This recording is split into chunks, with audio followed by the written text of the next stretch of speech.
Hello all, welcome to Ambari Cloud YouTube channel, part of LLM ebook class. Today I will be reviewing about document reader. In the previous video, I explained document search workflow, and part of document search workflow, document reader is the first step, right? Here you will be learning how to read various type of documents.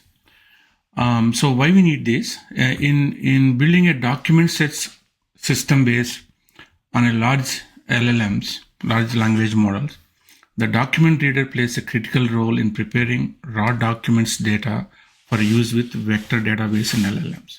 In order to store these documents in vector store, before that we're going to do embedding, and then we have to do chunks and overlapping and page split and all that stuff, and to make sure that we can run with the LLM, and then we will be meeting within the context of token size. That is the key, right? The reason for that, we're gonna split it and chunk it and all that stuff. But in order to do that, we have to read the documents, right? So long chain document reader refers to the process of loading and reading documents from various sources, right? So they provide many APIs, and so that we can read that very easily. And we don't have to write in Python-based document readers. So in the document reader, when you read the documents, it follows a particular format. We'll look at that one. So LongChain provides variety of document readers. So if you look at here, the file-based, text reader, PDF loader, then directory loader of the PDF. So here, it reads a text, then loads basically is reading. And in a particular PDF document, a directory of a directory where you have a PDF documents.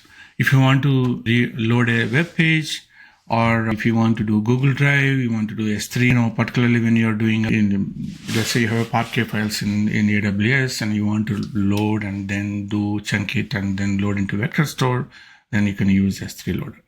So these loaders are very easy to use and fully developed and tested, right? So basically we make a call. Then if you want to read table definitions, DDL, metadata, and some test data to load into vector store. So then before if you want to build a text to SQL engines, then you can use Blue Catalog loader or DuckDB loaders like that. You can also build your own custom loaders. One other thing we did is, read data through Spark, then create an iceberg table and create DDLs for iceberg and load into vector store. We can do that too. So there are hundreds of loaders, right? And if you go to LongChain website, then you can see that based on your requirement. So you load the document, right? So if you look at the how they work, load the document, split the document, you store and code it. So I'll show some of the examples in this video. Simply, you're going to import the text loader and you're going to find the path of the text. Then you load it, right? And then automatically you will have the documents available. So document page 1, then it has a page content, okay? You want to load a PDF file, something load and split, right? Basically, the PDF file is split into pages, right? Basically it splits into pages. Then after that, you can see the content of each page. And if you have a directory, you're going to read the directory and then you load it. Then you can see the page content of each page.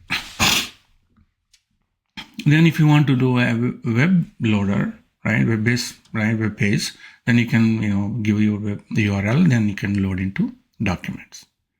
So this is how, simply you get the library here, call the method, and then just load and split. And so if you look at here example, right, I have a PDF invoice file, then load, then split, then you see the page content and metadata. Then here I'm going to read a PowerPoint and then load. And here I'm loading a web page. Then here I'm reading a JSON. When you read a JSON file, you can define the schema also. But here I'm reading the entire schema. And then after that, load. So I will walk through some of the examples. Let's look at that. let's look at the simple example first. Okay, and here these are the my libraries here. Then I'm going to load the directory. Okay, PDF directory loader, and then look at the load object here. Then I'm going to delete this here. Then I'm going to load and split, right? And then find how many pages it has, right? 13 pages, right? I have individual PDF files, one page. Then I have another PDF file has 4 pages like that. And so look at the page 0 or page 1, I would say. Then if you look at it, is a document object. The loader, right, creates a document object when you do load and split. Then document object has metadata, then page content. Okay, now let's run the page content here. Okay, so this is the page content of the actual page. And then if you look at the metadata, right, then this is from this page. Now since this page has only 1, then page starts with indexing 0, right? 1 2 3 0 1 2 3. And if you look at the individual document here, right, and load and split, then it has 4 pages. Now if you look at the page 3, then let's look at the page 1, right? And then now when you do load and split, right, you can see it has each page, but then some pages are bigger, some pages are smaller. Now we have a page content, right, and depends on your page size density, right, and the token size changes, right? For example, if you look at this is the page content here, right, and this is a big page, right, compared. Now let's go to page 3 here. If you look at the page content, just very tiny, nothing there, right? So this is page 4, actual page 5, nothing there. So then if you look at this token size versus then this page token size, this is a big page, right? If you look at the page content here, right?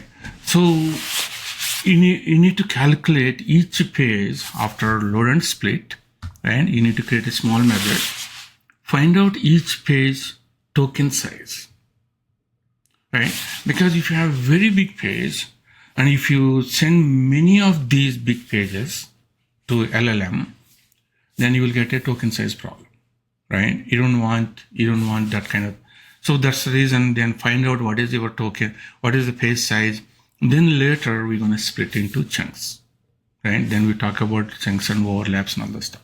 So very simple example: directory load and split, right? Directory load and the individual file load and split.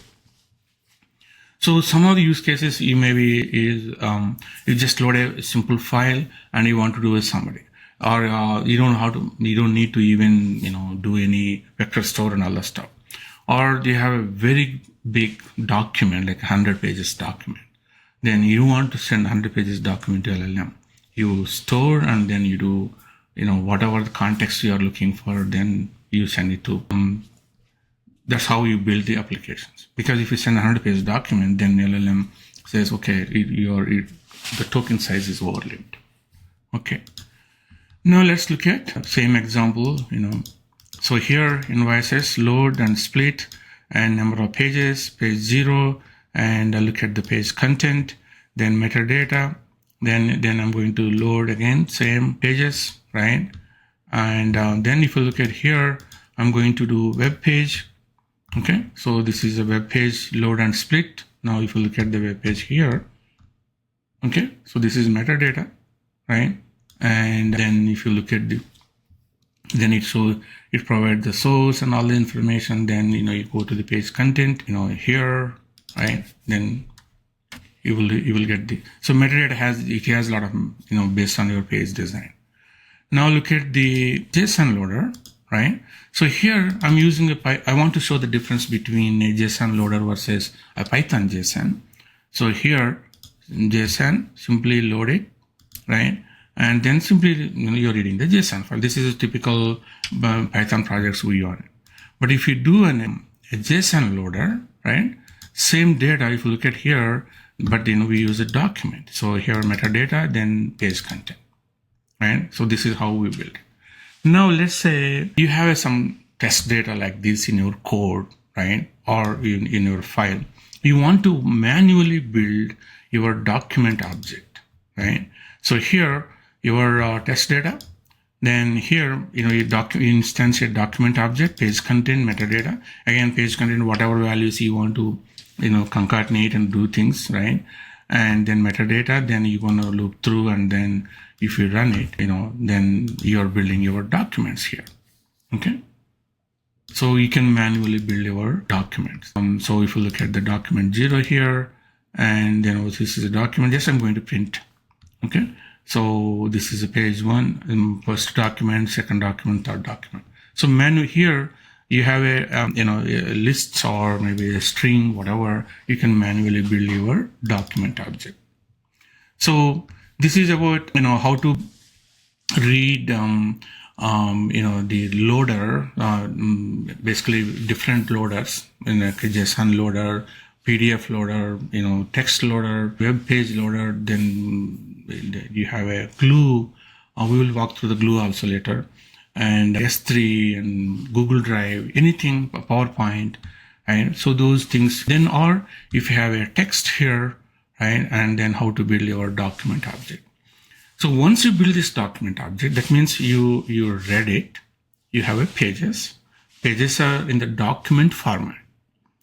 And then depends on the page size, you're gonna split it or don't split it. Then after that, we're gonna load into vector store.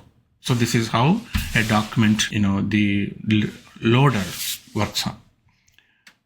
Okay. So in the next video, I will walk through the page split, right? Sorry, we'll do the character split in the next video. Okay, thank you very much. Any questions, reach out to me, skondapalli@ambaricloud.com. Thank you.